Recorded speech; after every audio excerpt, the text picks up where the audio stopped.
नमस्कार. आज आपण मटकी भेळ बनवतोय.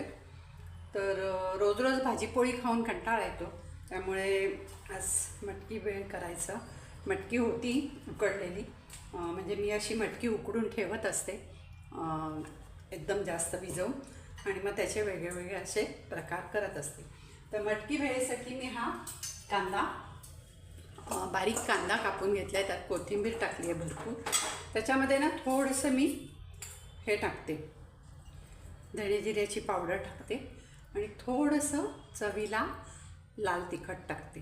अगदी थोडं टाकायचं, कारण तसं हे काश्मीरी मिरची आहे त्यामुळे जास्त काही तिखट नाही आहे. तर हे मी सगळं ह्याच्यात टाकून घेतलं आहे. त्याच्यात थोडंसं मीठ टाकते कांद्याला.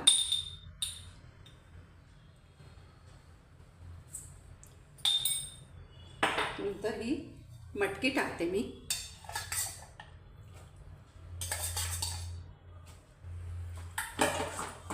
आता ही मटकी टाकून चांगलं ढवळून घेते हे मिश्रण. आता मटकी भेळ करतो ना जेव्हा, तेव्हा चिंचगुळाची चटणी टाकायची नाही, किंवा शक्यतो आम्ही टाकत नाही, कारण आमच्या इकडे मटकी भेळ मिळते त्यांच्याकडे मी बघितले, ते लिंबू पिळतात. हे बघा, मी ह्याच्यामध्ये लिंबू पिळते. ते लिंबू पिळतात तर आंबटपणाला, चिंचगूळ टाकत नाही, त्यामुळे ह्याला मी लिंबू पिळणार आहे.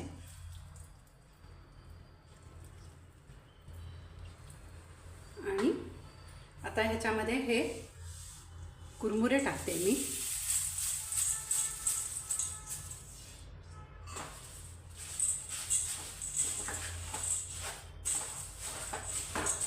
आणि त्याच्याबरोबर हे फरसाण पण घालते.